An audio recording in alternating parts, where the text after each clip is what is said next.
साल 1995 बिहार की सियासत उफान पर थी। लालू यादव की सरकार के खिलाफ स्वर्ण समाज में एक नई बगावत खड़ी हो चुकी थी और इस बगावत का चेहरा थे आनंद मोहन।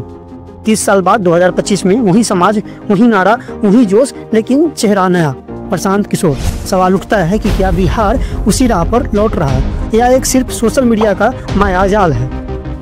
90 का दशक बिहार की राजनीति में सामाजिक न्याय का लहर का दौर था। लालू यादव ने पिछड़ों, दलितों और अल्पसंख्यकों को एकजुट कर सत्ता का मजबूत किला बना लिया था, लेकिन उसी के जवाब में स्वर्ण समाज धीरे धीरे एक नई ताकत के रूप में गुलबंद होने लगा। इसी दौर में आनंद मोहन ने बिहार पीपुल्स पार्टी बनाई। उस समय की राजनीति बिल्कुल अलग थी, न सोशल मीडिया था, न ट्विटर ट्रेंड हुआ करता था, लेकिन आनंद मोहन का जमींदार जमीन पर असली था। वो जहाँ जाते सैकड़ों गाड़ियों का काफिला उनके पीछे चलता।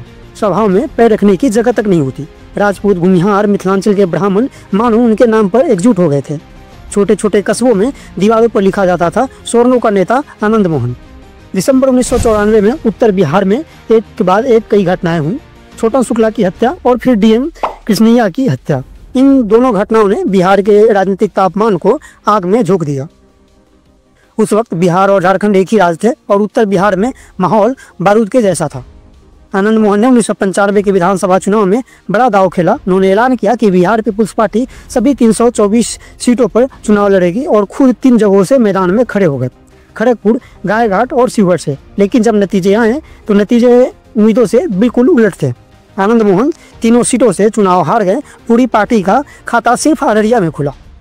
बाकी ज्यादातर सीटों पर उम्मीदवारों की जमानत जब्त हो गई। यह नतीजा स्वर्ण राजनीति के लिए झटका था, क्योंकि जो भीड़ आनंद मोहन की रैलियों में थी वो वोट में तब्दील नहीं हो सकी।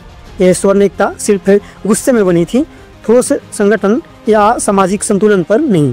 अब आते हैं 2025 पर। बिहार में फिर वही माहौल बनाने की कोशिश हो रही है, वही नाराजगी, वही स्वर्ण असंतोष। बस मंच बदला है। अब सोशल मीडिया पर एक नया चेहरा है, प्रशांत किशोर। पीके यानी पॉलिटिकल स्ट्रेटजिस्ट से नेता बड़े शख्स जो खुद कहते हैं जन स्वराज मेरा मिशन है, राजनीति नहीं। लेकिन धीरे धीरे जन स्वराज अभियान एक राजनीतिक आंदोलन में तब्दील हो चुका है। पीके के साथ वही तबका बहुत मुखर दिखाई दे रहा है जो 1995 में आनंद मोहन के पीछे खड़ा था। स्वर्ण खासकर शिक्षित युवा जो नीतीश कुमार और तेजस्वी यादव दोनों से नाराज हैं। फर्क इतना है कि तब आनंद मोहन की लहर सड़कों पर थी और आज पीके की लहर ट्विटर, इंस्टाग्राम और यूट्यूब पर है। पीके के पास आज वो सब कुछ है जो किसी चुनाव के लिए चाहिए होते हैं। पैसा है, मीडिया का कवरेज है, नेटवर्क है और ब्रांड वैल्यू भी है। लेकिन जो नहीं है वो है मजबूत कैडर, जमीनी संगठन और पॉलिटिकल एक्सपीरियंस। उन्होंने प्रचार के मुद्दे को हवा देने की कोशिश की, लेकिन नीतीश कुमार की छवि करप्शन फ्री रही है। वजह की बात यह है कि जिन आरसीपी सिंह को नीतीश सरकार में भ्रष्टाचार का प्रतीक बताया जाता था, वहीं आज पीके के करीबी माने जा रहे हैं। तो सवाल उठता है कि क्या यह असली मुहिम है या सिर्फ एक सोशल मीडिया इको चैम्बर, क्योंकि बिहार की राजनीति में जो दिखता है वो होता नहीं और जो होता है वो दिखता नहीं है। 2005 से अब तक नीतीश कुमार बिहार की राजनीति का सबसे लंबा चेहरा बने हुए हैं। 2015 में मोदी, मांझी, पासवान और कुशवाहा सभी ने मिलकर उन्हें घेरने की कोशिश की थी। 2020 में चिराग पासवान ने भी बिहार फर्स्ट, बिहारी फर्स्ट के नारे से नीतीश को डेंट देने की कोशिश की, लेकिन नतीजा नीतीश फिर से सत्ता में लौटे। नीतीश की राजनीति में एक खासियत है, वो अपने विरोधियों को अपने ही तरीके से मार देते हैं, चाहे वो लालू हो, भाजपा हो या फिर चिराग पासवान। हर बार उन्होंने राजनीति का गणित अपने ही शर्तों पर लिखा है। बिहार में विधानसभा चुनाव में तक जन स्वराज मुख्य मुकाबले में नहीं दिख रही है। पीके की रणनीति जनता को सुनने, गांव-गांव घूमने और संवाद बनाने पर टिकी है, लेकिन सवाल यही है कि क्या संवाद वोट में तब्दील होगा।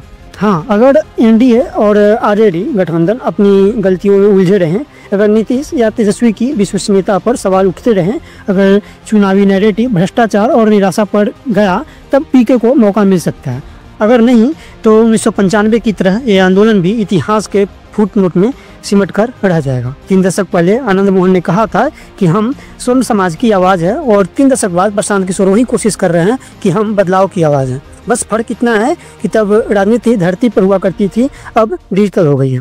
लेकिन बिहार की जनता अब सिर्फ आवाज़ नहीं, नतीजा देखना चाहती है। अगर आपको वीडियो पसंद आया हो तो वीडियो को लाइक करें, शेयर करें, चैनल को सब्सक्राइब करना ना भूलें। मिलते हैं अगले वीडियो में, तब तक के लिए धन्यवाद।